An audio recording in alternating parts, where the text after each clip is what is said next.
Bonjour à tous, chers élèves de 4e, et bienvenue dans ce nouveau cours commenté d'histoire. Nous terminons l'année avec le thème 2, intitulé L'Europe et le monde au XIXe siècle. Dans ce thème, je vous le rappelle, nous avons déjà travaillé ensemble la colonisation. Et pour expliquer la colonisation, il faut comprendre le contexte de révolution industrielle. C'est à partir du moment où les Européens se sont sentis supérieurs technologiquement, notamment, qu'ils ont entrepris cette phase de colonisation à partir du XIXe siècle. Donc la séquence 7 porte sur l'Europe et la révolution industrielle. Nous avons déjà défini ce terme, synonyme d'industrialisation. Nous avons vu les principales transformations économiques et sociales, essentiellement. Et aujourd'hui, nous allons nous intéresser à une autre conséquence de l'industrialisation, à savoir l'apparition de nouvelles idées, l'apparition de nouvelles idéologies.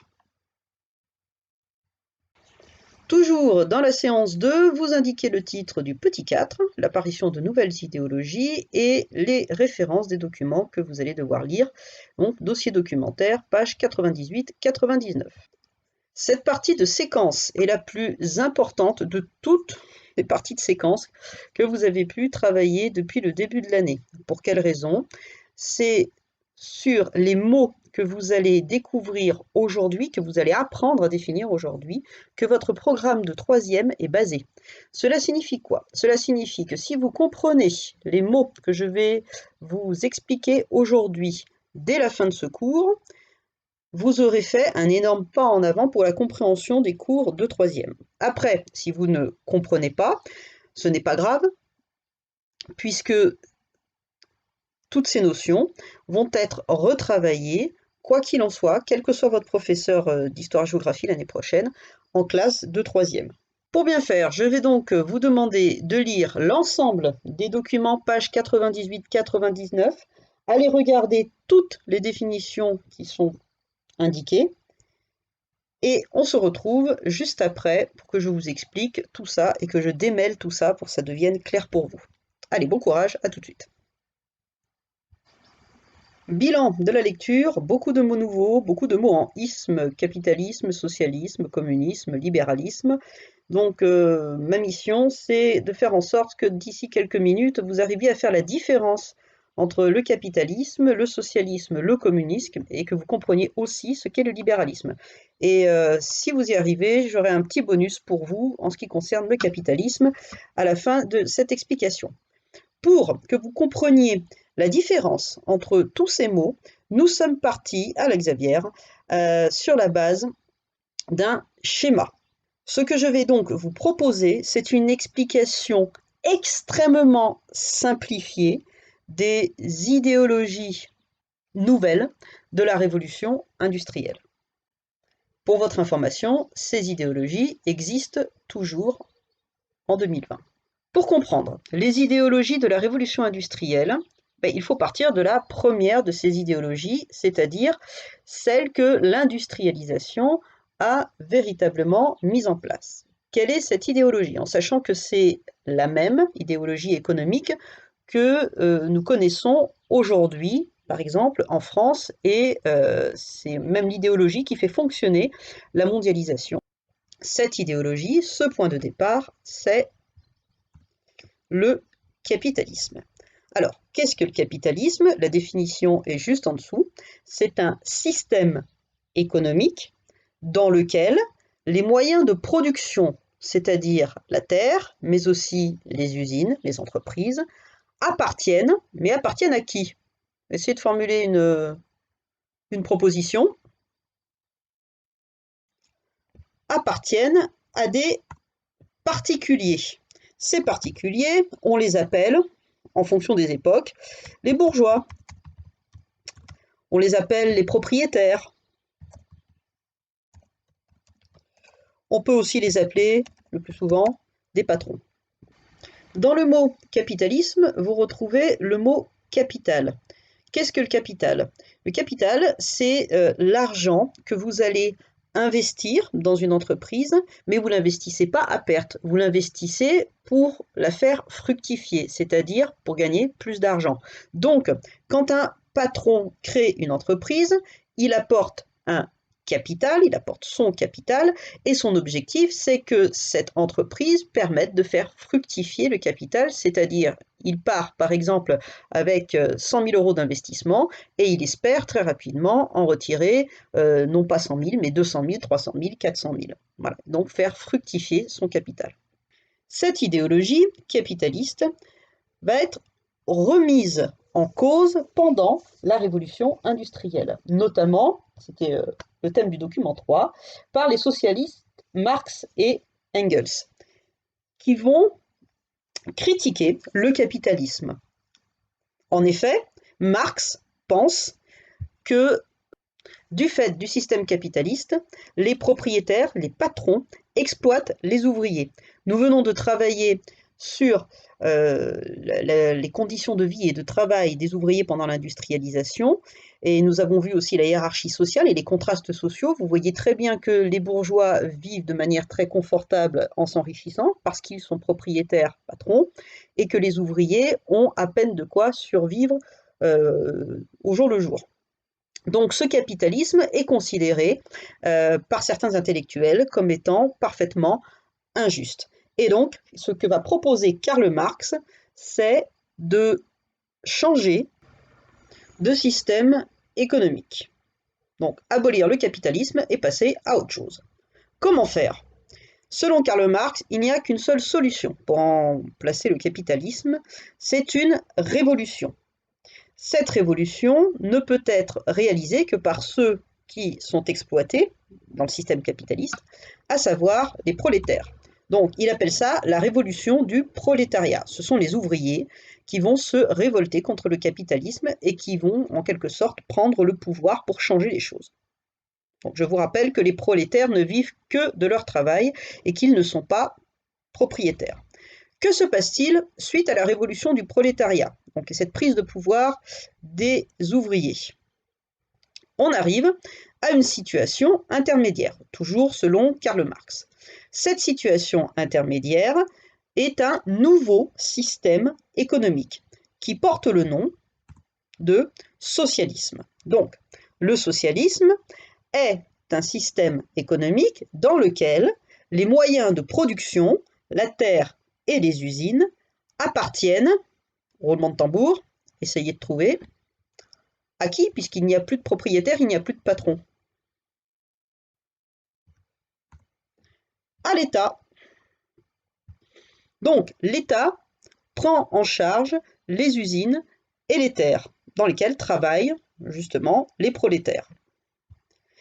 Je fais une petite parenthèse ici. Comme vous pouvez le constater, nous avons décidé, en ce qui concerne les définitions de capitalisme et de socialisme, de garder exactement la même définition. Il n'y a juste que le dernier mot qui change et ça vous permet de comprendre plus rapidement la différence entre capitalisme et socialisme. Donc, capitalisme, système économique dans lequel les moyens de production appartiennent à des patrons. Socialisme, après la révolution du prolétariat, les moyens de production appartiennent donc à l'État. Mais il ne s'agit que d'une situation intermédiaire. Marx veut aller beaucoup plus loin.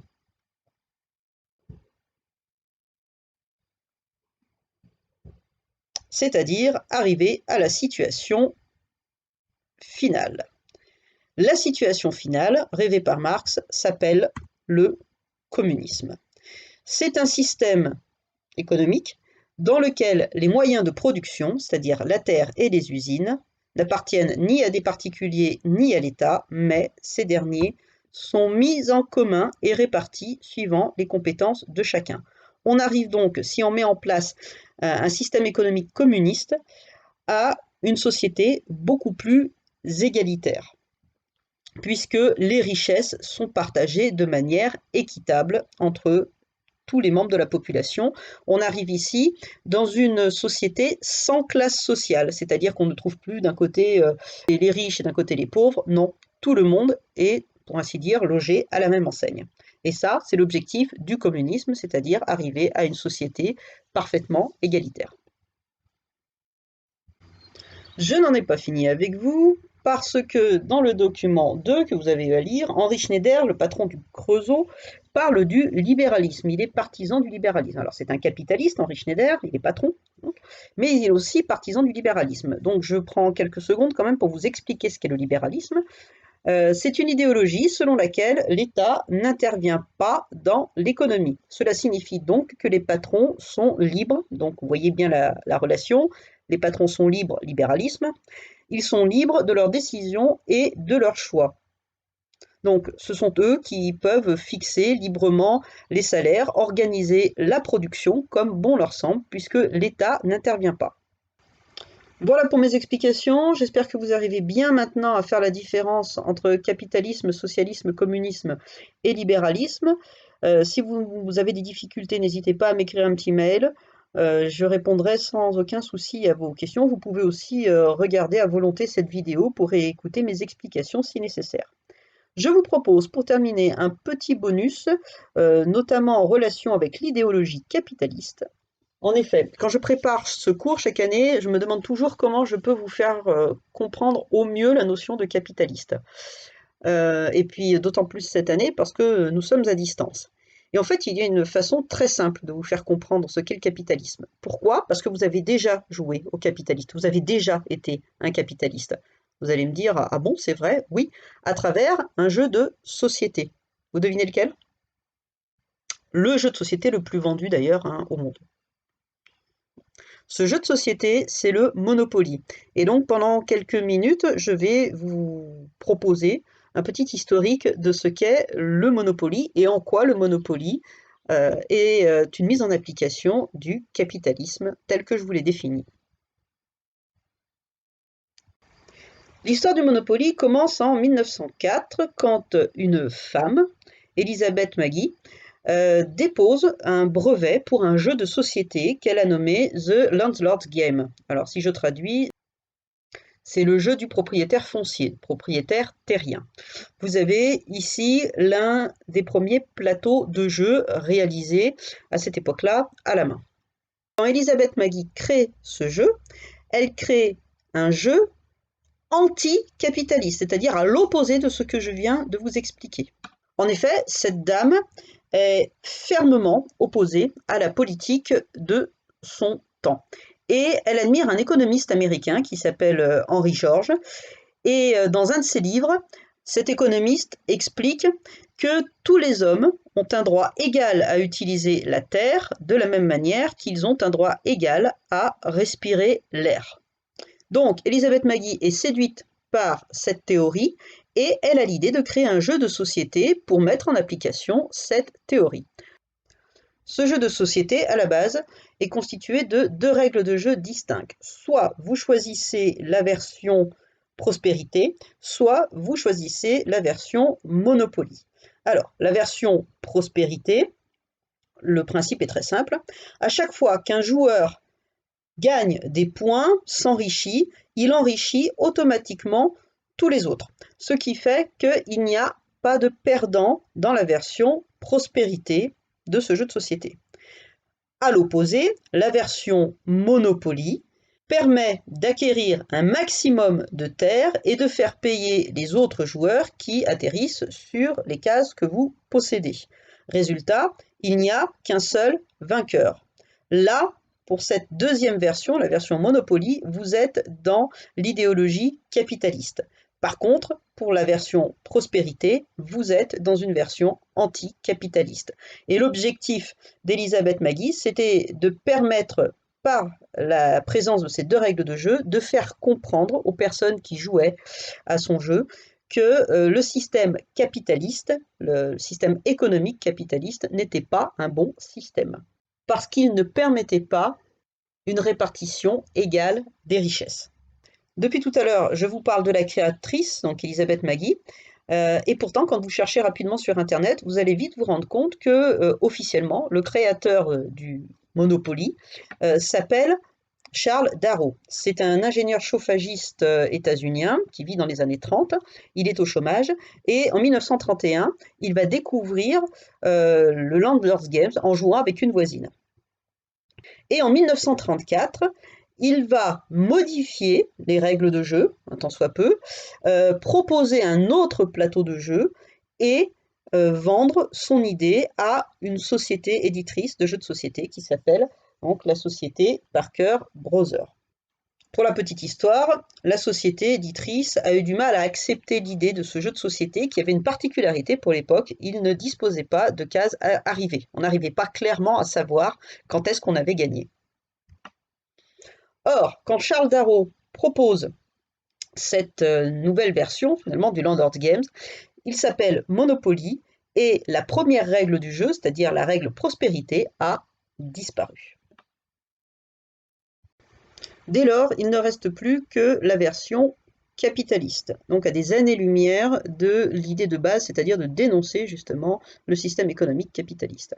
Alors, qu'est-ce qui est capitaliste dans le Monopoly? Tout d'abord, le principe du jeu. Vous avez à la base, au début du jeu, un capital. Le capital est représenté par les billets de banque que vous possédez. Ce capital, vous allez l'investir en achetant, dans un premier temps, des terrains. Donc, vous allez devenir, nous sommes dans le capitalisme, propriétaire, vous allez devenir patron.